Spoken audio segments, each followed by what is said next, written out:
Leslie! Hillary. Oh, Leslie! Hillary. Leslie!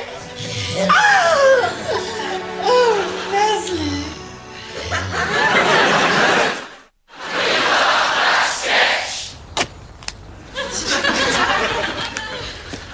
Oh, evening all. What's all this then? Oh, don't panic, madam. It's only my truncheon. Now, I am proceeding towards this joke.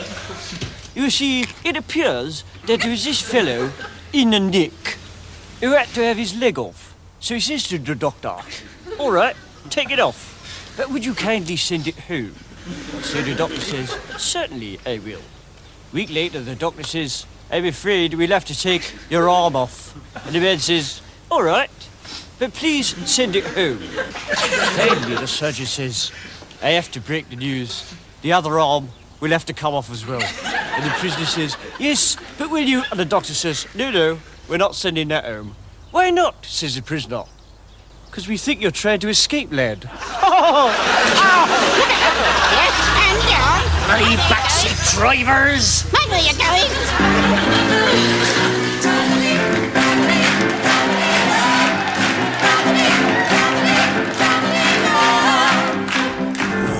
Scarlet woman so depraved! Scarlet woman so depraved. This poor woman must be saved! This poor woman must be saved. Help them children see the light! Help them children see the light. And save me one for Friday night!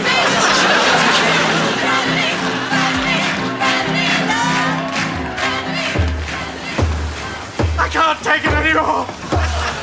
I've got to get out of here! I can't stand it! But don't worry, I've got a plan. I'm digging a tunnel. What am I doing with the wood? I'm hiding it under the seat.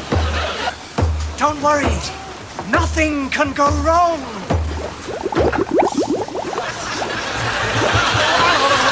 And now this!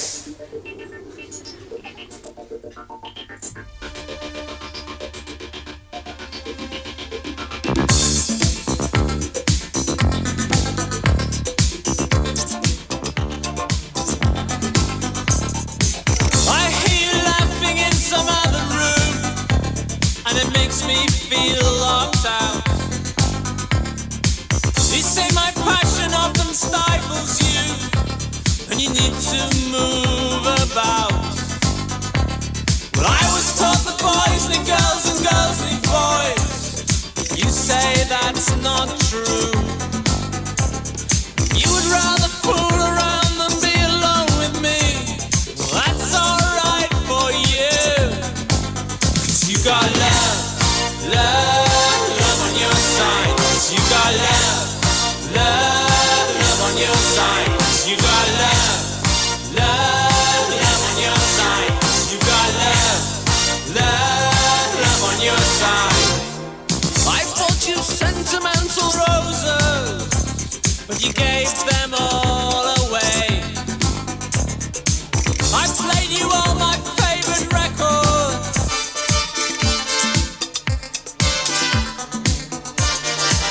We spend the night in talking all the time. You send me home. I was so surprised to find that after all, it doesn't hurt to be alone. 'Cause you got love on your side. 'Cause you got love on your side. 'Cause you got love on your side. 'Cause you got love on your side. Well, all the things you say make perfect sense to me, but somehow I'm still unsure that I catch myself going through the same old rhapsody. Rap, boy, rap! I don't understand just what I'm doing to myself. I guess that's nothing new. When you meet someone who doesn't follow all the rules, it changes everything you do. 'Cause you got love on your side.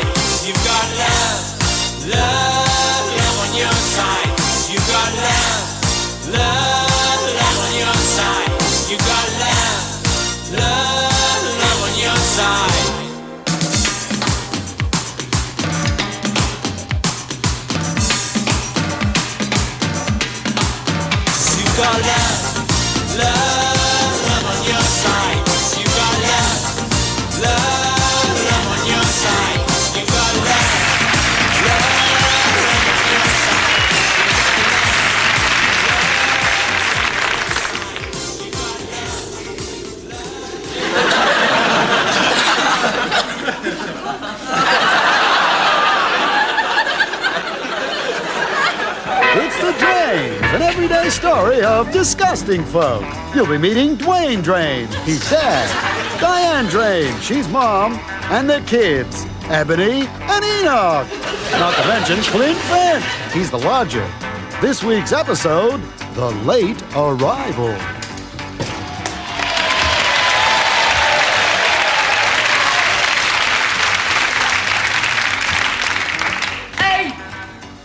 Where the hell is everybody? Oh, we're finally here.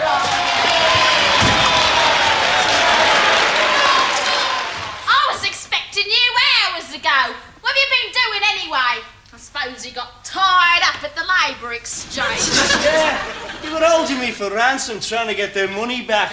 I'm not surprised. You spend so much time there, they'll be inviting you on staff outings next. Yes, everybody, Clint the lodger's here. Oh my God, it's all of the village people.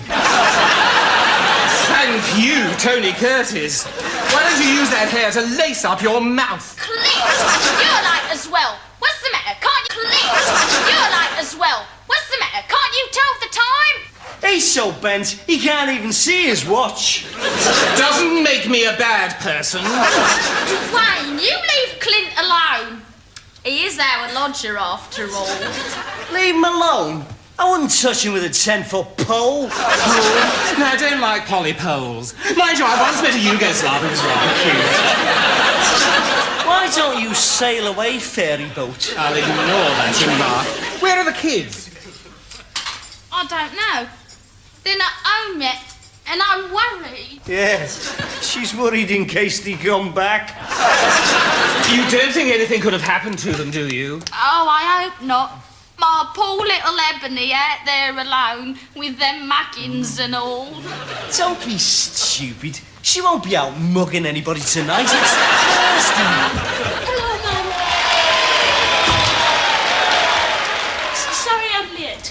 I hope you've got a good excuse. It's after midnight. I got locked in the law at the club. Why didn't you limbo under the door?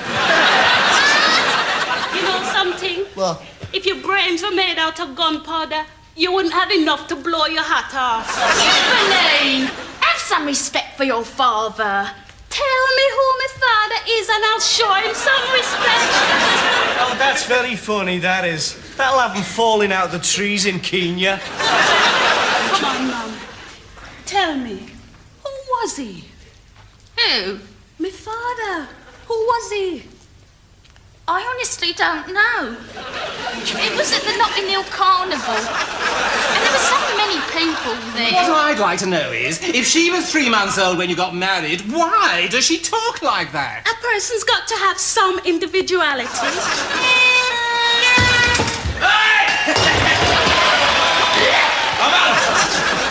Oh my God, it's the last of the moccasins. Up your butt. The prodigal punk has returned. Where have you been? Look at the time. Ain't all that late. That's nice. It's for you, Mum, because I love you. Oh, Enoch. Thank you. Hey, you, flea brain. Your mother was worried about you. Least you could call if you're out nicking late. I ain't been out nicking late. I nicked all this stuff this afternoon. Well, where have you been then? I've been talking to some geezer out in the street, playing a steel drum he was, and asking all sorts of strange questions. Says his name's Winston. Did you say Winston? Yeah. Is Winston really at the door? If he is, will he bang his drum again for Diana? Or is it really a 10-foot pole for Clint? All this and less in next week's episode of The Drains. Oh, Michael. What do you mean your name's Terry now? Well, I do, but not on this show. Terry what? Wogan? Sounds like a disease. Oh, I see. You've taken over from Michael, have you? Well, I want you to know you do it a lot better than Michael did. And I should know. What, you're the Irish one? Oh, the Irish one, I remember. You're the one that's been on with everybody. And now you're on with me. Aren't you the lucky one? Didn't you used to do a radio show? What, you still do? Well, I'm glad to hear it. Because you look much better on the radio. Anyway, ask me about my new film. You're gonna love it. It's all set in Texas, where everything's bigger, you know? And it's all about the oil business. It's called The Big Gusher. I play the part of the beautiful daughter of an oil magnate. And one day, I go and visit one of the rigs in the desert. And I look up, and I see this big Derek. He's the foreman. He's in charge of the big shaft. And suddenly, it all starts to gush. There's oil everywhere. And I'm screaming, "Hey, somebody get me a Kleenex!" The Derek picks me up, but I slip out of his hands and right down the shaft. And I'm all alone down there, covered in oil. And suddenly, all my clothes fall off, and the oil will burst into flames. And I'm sorry, microphone. I'm gonna get hot in here. Well, of course it would be. I'm on fire. But I'm telling you the plot, Terry. Go and see it. You'll love it. And it's all done in the best possible terms. Did you enjoy the show? It's all done in the best possible taste.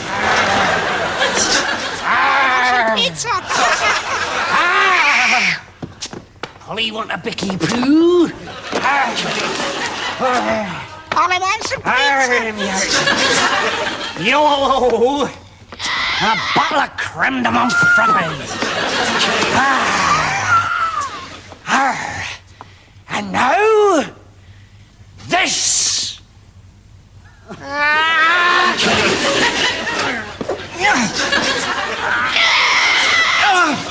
Polly. Polly, fetch. Come, fetch. Polly. Oh, you parrots are all the same. Well, that's the end of the show, and I hope you enjoyed it. I'd like to take this opportunity to thank all my fabulous guests. Weren't they great? Most of all, I'd like to thank my very special guests, the studio audience. I think they did a wonderful job, don't you? And I'm sure you're all dying to meet them. So here they are to say good night. Good night. Good night.